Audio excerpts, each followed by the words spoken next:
ang senador ng Bayan, Sentol, Senator Francis Tolentino. Sentol, napapanood po kayo sa Net25, napapakinggan po sa Radyo Agila, live din po sa aming mga social media account, Jen po at saka si Kuya Benny. Sentol, magandang hapon po. Masayang hapon po. Long time no hear, long time no see. Ayun, opo. Mukhang nakapag-relax na kayo, Sentol. Hindi naman po, nagtatrabaho pa ho tayo. Tuloy pa rin. May session pa ho ngayon. Opo. Talagang tuloy-tuloy ang sipag ni Senator Tol. Ayan. Oo. Salamat po. Kahapon nga po, napapanood namin yung napakagandang debate po nito. Ako, papatangu-tangu ako eh. Yun yung sinasabing mainitang balitaktakan. At saka matututo tayo, no? Yes. Santol, pakibigay nyo nga lang po, sa kabatiran po ng ating mga taga-subaybay, baka hindi naman po napanood yung binabanggit namin. Kayo po, bilang Senate Majority Leader, ano po yung stand ninyo doon sa punto na yung mga gaya ng impeachment, particular impeachment, na naipasa sa 19th Congress, ang tanong may tutuloy ba ito sa panibagong Senado, Kongreso, 20th Senate o 20th Congress, Santol? Hindi po. Hindi po ito maitutuloy. Paki-expound po, Santol. Hindi po yan maitutuloy kasi tinanong ko po yan kahapon, ang atin pong saligang batas, kung ano lang po yung nakalagay sa saligang batas. Opo. Mahigit 30,000 po yung salita, yung kataga sa ating saligang batas, 1987 Constitution. Tinanong ko yan, meron bang salitang carry over? Wala. So ibig sabihin, pag wala, walang carry over. Ganun lang ho kasimple yun. Pero ang punto niya po, wala din naman daw po nagbabawal, Santol. Kasi hindi po. Ang jurisdiction po is conferred by law or by the Constitution. Ayun, opo. If no jurisdiction is conferred, there is no jurisdiction. Ayun ang The malinaw. 19th Congress, Opo. the 19th Congress cannot confer jurisdiction to the 20th Congress. Dahil ang bawat kongreso po ay independent from each other. Maliwanag po yan sa Ayun, napakaraming tama desisyon kayo. ng Korte Suprema. Nalilito lang po yung iba. Ang isang kongreso po ay binubuo ng 3 sesyon. Opo. First regular session of the 19th Congress, second regular session of the 19th Congress, and third regular session. Opo. Sa 3 taon po kasi yung kongreso. Doon sa 3 session po noon, pwede pong ituloy ng yung bawat sesyon na hindi natapos, yung unfinished business. Pero yung kasunod pong kongreso ay independent na po yun. Ang ibig sabihin po niyan, lahat ng pending matters proceeding shall terminate upon the expiration of one Congress. Kailan po yan? June 30. Oho. Ayun namang iba po, yung mga ilang nag-aral din ng batas, sinasabi, bakit sa US Constitution, sa US Senate ay ganon? Ang US Constitution po, pinattern po yan sa British Parliament. Opo. British Parliament po, House of Commons, House of Lords. Ini-elect yung House of Commons, yung House of Lords permanent. Ito yung mga aristocrat. Yung House of Commons ang nag-i-impeach at ang House of Lords ang nagtatrial. Ayun. Continuous po yun. Continuing body. Yung House of Lords. Lords. Yung US Senate po, continuing body. Kasi po, every 2 years nag-election po doon. 100 po yung senador, 2 senators per state. Ang naiiwan po ay 67. Ang ini-elect every 2 years ay 33. Yung 2/3 vote na kailangan nila to impeach, kagaya ng ginawa kay President Bill Clinton, yung tinuloy din kay yung isang judge, Judge Porteos, wala pa nagko-quote nito na academician sa Pilipinas, ay nakakatuloy ng susunod na kongreso so long as they will change the House managers or prosecutors. Matutuloy kasi yung natitirang senador ay 67. Hindi pa ho kasi 33 yung ini-elect, 33 plus 67 is 100. Hindi pa kasama dyan yung Vice President na presiding officer, yung siya ang Senate President. So meron silang quorum which is 50 plus 1, 51. At meron din silang legal authority to convict or acquit kasi 2/3 vote din sila na kinopya natin dahil ang 2/3 vote ay 66. 67 sila, may vice president pa. Sa Pilipinas, ang ating eleksyon ay 12-12. Opo, Yung 12-12. 12 po ay hindi yung 12 po ay hindi makaka-constitute ng quorum kasi ang quorum namin ay 12 plus 1, 13, kulang na. Oh. At ang 2/3 naman ng Philippine Senate ay 16. Lalo kulang. Kulang lalo. So pag nag-adjourn sinidye, tapos na po kami sa June 13, 1-3. At ang pagtatapos ng Kongreso ay June 30, June 30. Opo. So ibig sabihin po niyan, sangayon din sa ating saligang batas, ito po yung wala naman sa US Constitution, yung convening ng next Congress, yung 20th Congress ngayon, ay 4th Monday of July. So may gap talaga na 12 na lang ang natitira. Meron pa ho ditong hindi napapag-usapang iba.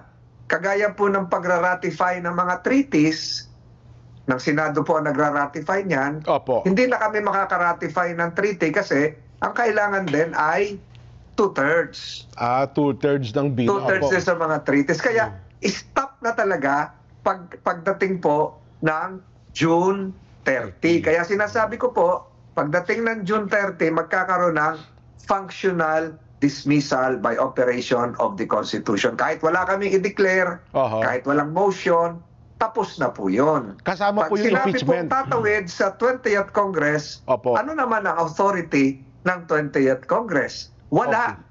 Kasi po, stop na rin yung authority ng panel of prosecutors. Nag-terminate na nga yung kanila ring term. Kailangan i-reappoint po sila. At meron tayong isang provision na wala sa saligang batas ng Amerika, yung you cannot file a case against the same respondent within a period of 1 year. Wala po nun sa Constitution ng Amerika. At wala din yung salitang forthwith sa saligang batas ng Amerika. Mas kakaunti po ang salita, ang word sa American Constitution, at mas marami po tayong salita. Sa dalawang saligang batas, wala pong salitang, lalo sa atin, wala pong salitang carryover. So, Ayun. Sentol,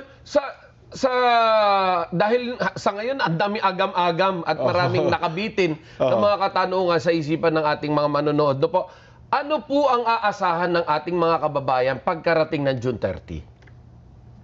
Pagdating po ng June 30 at hindi po ito tapos, dismiss na po yon. Ayun. oo. Dismiss na po yon. So wala na pong jurisdiction si 20th Congress kahit magsasalita sila doon, i-consider nila, wala silang jurisdiction. Aha. Hindi na nila kailangan i-accept yon dahil wala nga silang jurisdiction. So, So maghihintay na naman ng 1 taon para ma-refile kung kailangan yung case. Sa mga nagsasabi naman na kaya pa bang tapusin, siguro po kung talagang gagawin ng Senate President na sa June 11, presentment, pwedeng ituloy. Pero kinabukasan po ng June 11 ay holiday. June 12 naman June 12 yun, na, Independence Day. Opo. Sinidye adjournment ang 13. Pero wala ang 19th Congress, ang buhay po niya ay hanggang June 30. Opo. Kung talagang papaspasan, araw at gabi, 24 oras, ay wala pong imposible doon kung gusto nilang ituloy. Pero yung akin pong teorya, at hindi po ito teorya, back up by jurisprudence po ito. Kasi siguro po, hindi sa pagyayabang, ang pagkakaiba ko po dito, pinag-aralan ko po yung US Constitution at ako po ay nag-bar exam din ng US Constitution. Aha, opo. Nag-bar exam po ako sa New York, kaya medyo kabisado ko po ito ng kaunti at nagtuturo din po ako ng constitutional law.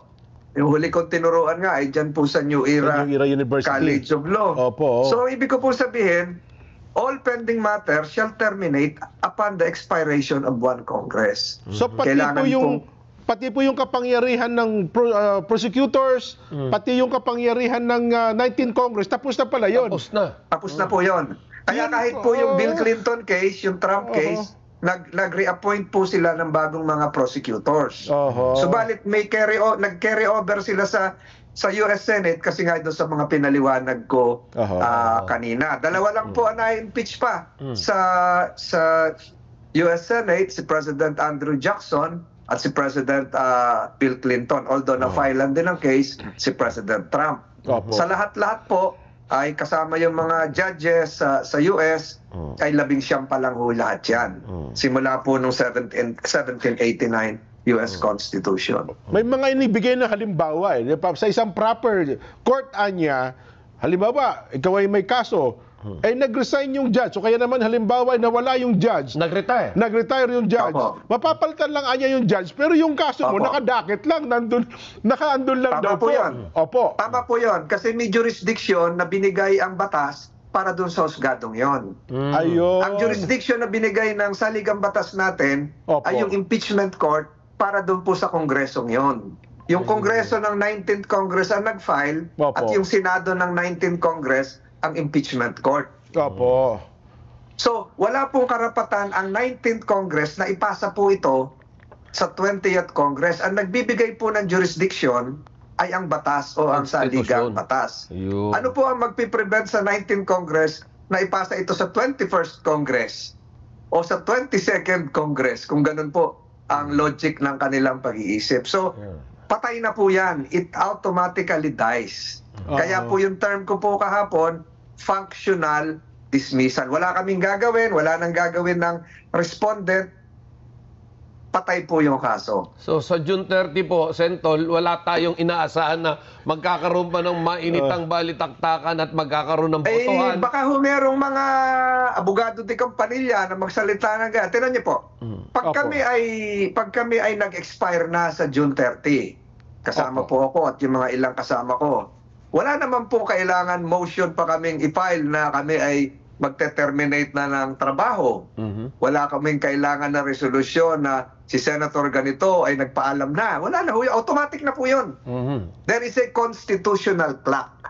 There is a constitutional deadline. The Congress, congressional acts, pending business, automatically lapses and dies within the same Congress. Lahat po ng final ko na hindi natapos, yung talampas ng Pilipinas Oil Opo. Corporation, yung talampas ng Pilipinas Development Authority, Opo. yung ROTC bill na hindi matapos, yung Department of Water Resources Management, Department of Disaster Management, tapos na po yun. Pagpasok ng 20th Congress, it has to be refiled. Bagong Back to Kongreso zero. na po yun. Oo. Opo. Back to So zero. at yun ang pinakamalinaw na sagot na narinig natin ngayon, Kuya Benny, no? Diba, wala pong pagkakaiba sa programa nyo. Opo. Pag natapos kayo ng alas 6, tapos na po yun. May programa ng bagong papasok. Oo. Opo. Hindi nyo pwede pa pera kung ipa-extend ng producer na kayo uli. Tapos na po yun. May bagong So programa. ang Bukas na uli constitution kayo. natin is the producer. So yun pala ang malinaw, ano? Hindi, balik ngayon, ang nakikita natin, June 11, yung pinaka critical na sitwasyon, yung sa June 11. Pero Ganun po ba? Tama po kayo, sir. Pero may question din ako dyan. Yung June 11, sinasabi nila presentment ng panel of prosecutors. Babasahin lang, Babasahin. Subalit, ang tanong ko dyan, yung panel of prosecutors can only enter the Senate plenary when the Senate has been converted into an impeachment court. Yeah. Technically, tama po, opo. Ganyan Hindi po mangyari. pwedeng pumunta rin yung mga congressman. Nagpipresent kami rito. Alam niyo po sa Senado, ang nakakapagsalita lang dyan kung imbitado kayong head of state. Opo. Kung kayo po ay distinguished personality na bibigyan ng parangal, kagaya po nung ginawa ko kay Heidelin Diaz na Opo. nakakuha ng gold medal, makakapasok kayo doon, nakakakit kayo sa rostrum. Yung Opo. dating UN Secretary General, yung Prime Minister ng Vietnam, Opo. pwede magsalita. Tapos, ang congressman, makapunta lang sa Senate premises, sa plenary, kung meron bicameral conference committee na doon gaganapin. Opo. Kung meron joint session, magkakasama kami. Pero kung magsasalita ka as congressman, kailangan bisita ka. So ngayon, para ka makapag-present ng articles of impeachment, kailangan Magkukunbing hindi Senado kayo. yung kaharap mo as plenary. Kailangan kaharap mo yung Senado as an impeachment court. Yun, magkukunbing kayo as impeachment court. Nakatog. Yes, so para husgado po yun, darating na yung mga piskal, Opo. yung prosecutors. Naibigay na sa amin yung, incidentally, hawak ko na yung gown, yung robe, meron na ako, nabigyan na. Hindi ko naman nasusukat, baka hindi pa nalalaban yon. So, hawak ko na po yun.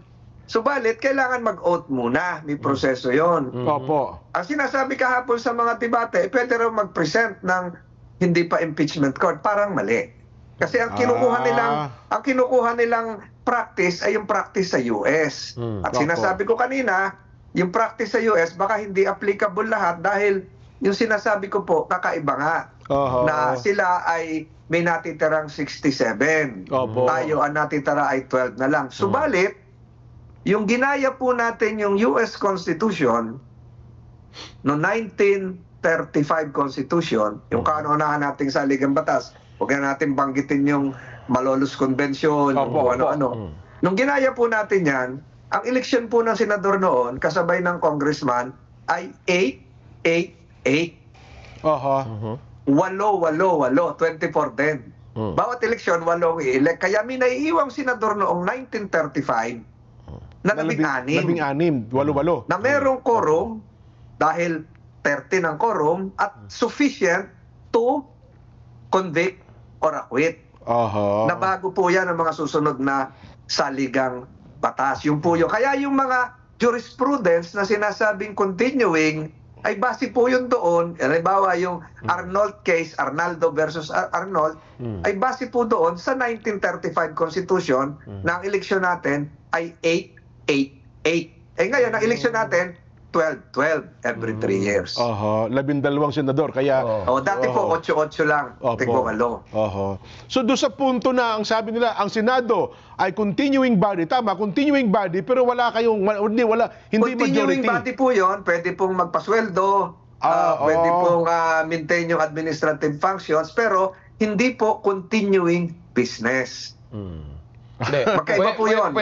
Yung sa US po, continuing body plus continuing business. Wala kaming continuing business. Kaya minamadali po ngayon yung mga kino-confirm ng CA, Commission on Appointments, kasi mati-dissolve na kami, mate-terminate kami automatically by June 30. Kaya pala yung kahapon na inaapila ng mga kasama yung senador na mabasa at mabasahin na yung pinangako batay sa kalendaryo, sabi ni Senate President Chis Escudero, ay na-move sapagkat may kapangyarihan na pala Senate President na i-move yung kalendaryo at hindi nga po kayo nag-convene as senator judges at impeachment court, kaya hindi rin po pinayagan na basahin yung articles of impeachment kahapon Medyo po. may question din po doon kasi yung salitang forthwith, immediately, na wala naman sa US Constitution. Oho.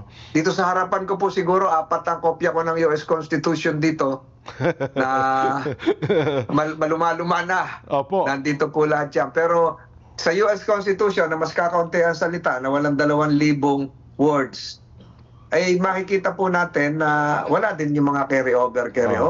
Lalo na sa atin, wala yung carry-over. So isa hong malinaw na bagay dito, pagdating ng June 30, dead ang impeachment against BP Inday Sara.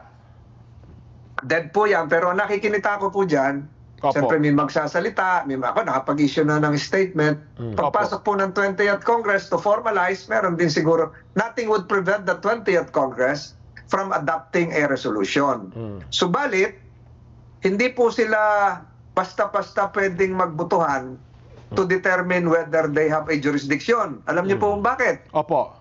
To do that would also be an exercise of jurisdiction. Wala nga silang jurisdiction eh. Wala nga jurisdiction, ba't ka magsasalita pa? May jurisdiction ba tayo? Magbotohan tayo, gano'n. Wala nga natin jurisdiction eh. Di ba?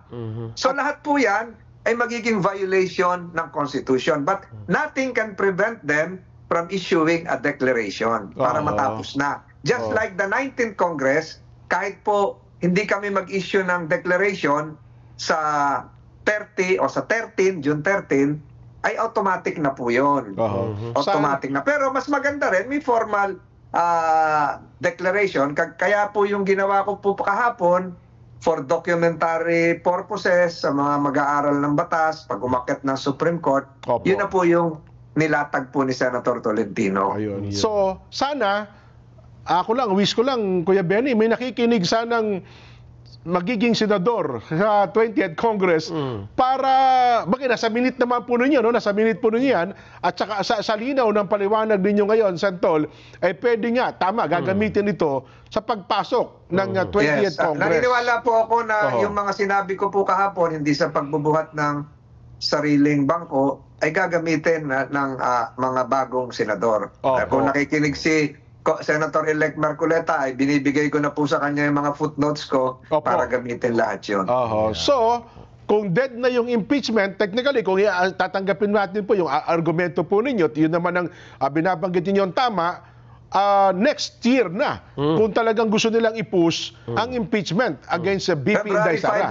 February 5 uli next year. Sa February 5 pala ang patak yung day 1. Opo, yun po yung deadline eh. Yun po yung constitutional clock nagsimula nung final po yung case. Final, February tapos 5, 2025. Opo. Kasi nandun, parang may pagtatalo pa eh. Kasi di ba, nauna, dalawa, pangatlo, pang-apat ata. Yung nauna kasi hindi nila tinanggap eh. Hindi agad, kumbaga hindi inaktuhan. Itong huli lang ang ano po dyan, ang time po dyan ay kung kailan nakarating sa Senado. Yun ang day 1. Opo. Yun po ang day 1. Ayun, ang linaw. Malinaw. And looking forward na lalo pang ma-educate yung mga tao when it comes to ganitong proceedings.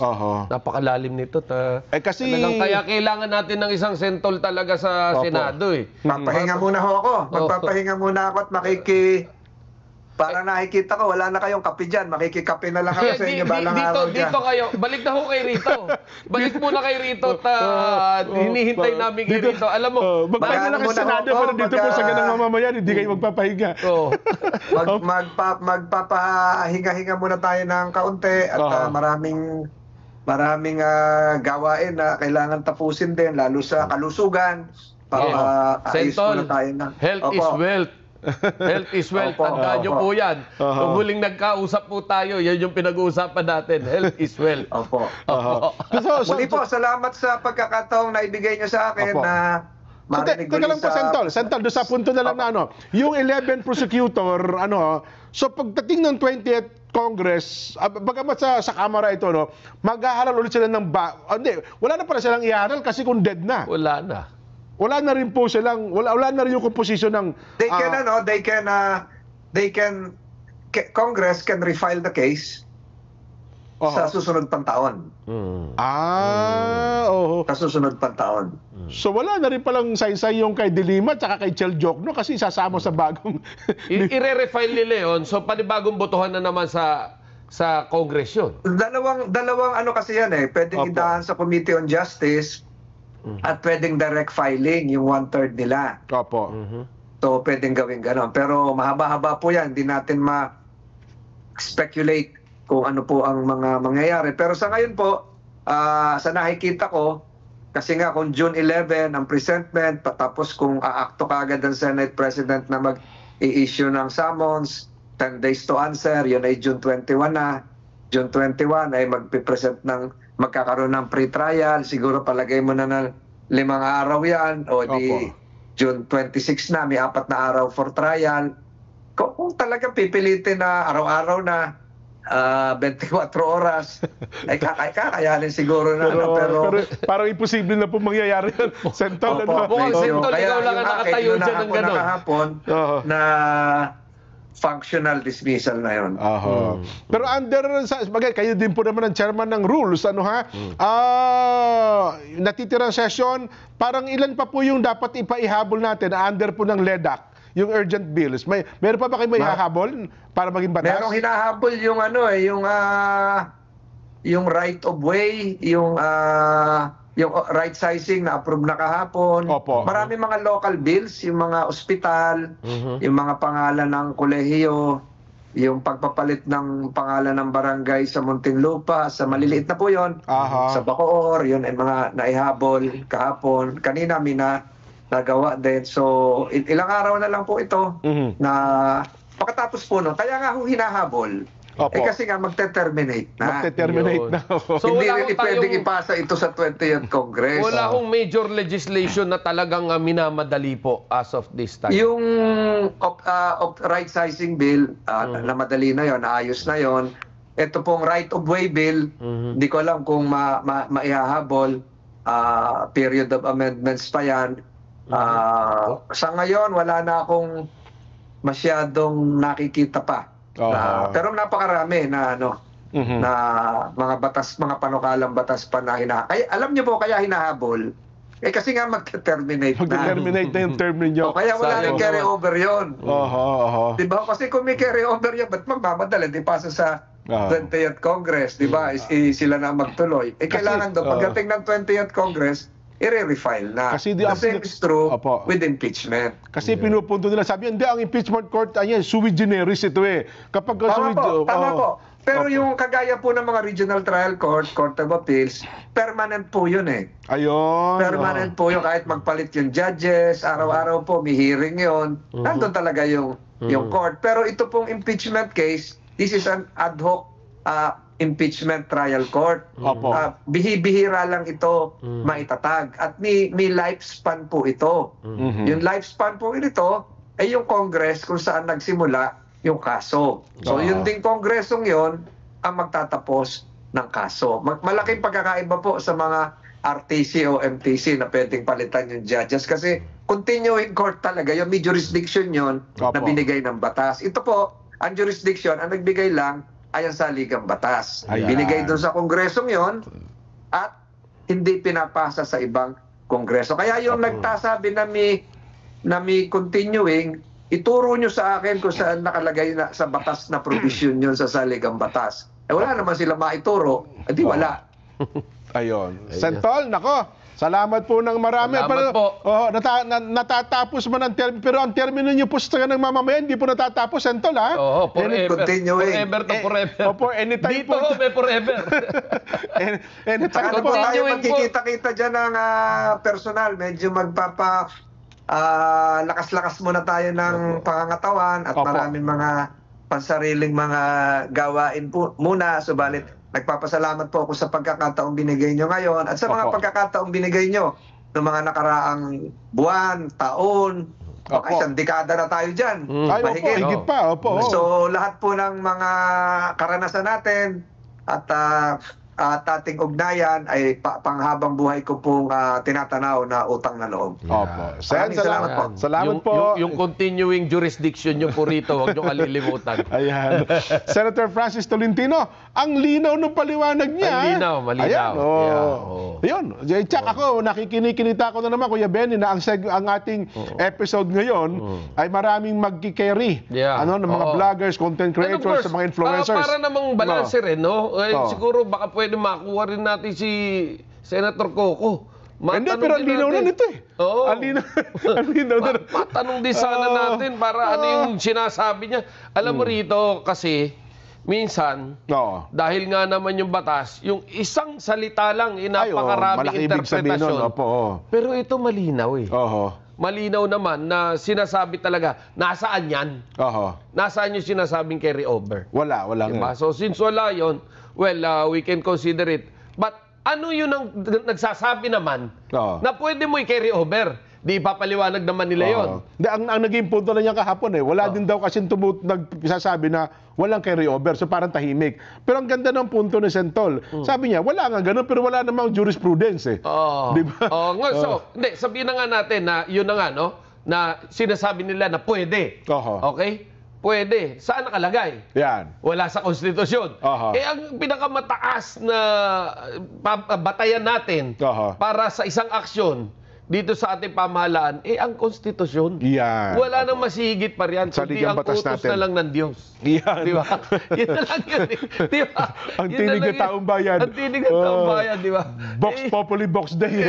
Vox Populi, Vox Dei. Yan yun. So, with that, I think, hindi natin kailangang pag-awayan to. Yan. Hindi natin kailangang pagtalunan. Tanggapin na nila totoo. Doon sa mga gustong mag-file ng impeachment, maghanda na kayo para sa February next year. No? Pero kung ibang tao ang papailan, wala tayong magagawa. Kung ibang tao gagawin, papailan, wala tayong magagawa. Kung sino, wala kayong pakialam kung sino man. But again, ilagay lang po natin sa tama para hindi naman magmukhang binabraso natin o pinipilit natin ang isang bagay na lalabag sa ating batas. Yan. Pero ako sa tingin ko, wag na natin pag-usapan ng impeachment. Dahil pagkatapos ito, kung wala na siguro kasi divisive talaga no? Naghahati-hati ang taong bayan, nawawala tayo sa focus Well, I think it's about time bigyan natin ng bigat yung panawagan ng ating Pangulo na magkaisa-isa tayo. Yan, tama kayo. Magkasama-sama tayo at At yan din naman ang gusto ng taong bayan. Yes. Naitanong natin sa Vox Populi yan Yan ang Vox Day, Vox Populi Vox Day. Yes. Sana sundin na lamang ng mga mambabatas natin. The voice of the people is the voice of God. Yan. Yan yun. Yun pong ibig sabihin ng Vox Populi Vox Day. Yan, opo. Yan. Ay yung mga gagamit na content creators ng ating i-acknowledge nyo naman kami ni Kuya Benny. Oo. Ay, para ko na nakikinig-kinita, maraming mag-take na naman ng ating segment kasi napakalinaw po naging paliwanag ni Senador Francis Tonino at back up ng research. Yes. At sa pala kung ang pagbabatayan natin ay US at saka ng Well, kanina, kung pinag-aralan nakikita talaga nyo, niya. ipinapaliwanag niya yung Philippine Constitution. Oho. Now, baka sabihin na naman ng iba, tanggalin na naman sa konteksto yung sinabi ni Senator Tolentino. Kaya niya binabase yung US Congress dahil doon nais isunod nitong ilang mga mambabatas o ilang mga senador yung gagawing impeachment. Yan. Doon ibabase yung bang step by step na ba't sa Amerika ganito, ba't sa Amerika ganon, di ba? Iba pala ang composition Well, na sinabi sinasabi niya nga, pwede yun, pero iba composition doon Doon meron 2/3. Di ba? May laging naiiwan na 2/3. Doon laging may naiiwan na majority. Dito sa atin hindi. 12 lang 12 lang, Kulang. tapos na, kulang na. So, hindi maaring... 50-50 yun, hindi maaring maging continuing body. Yeah.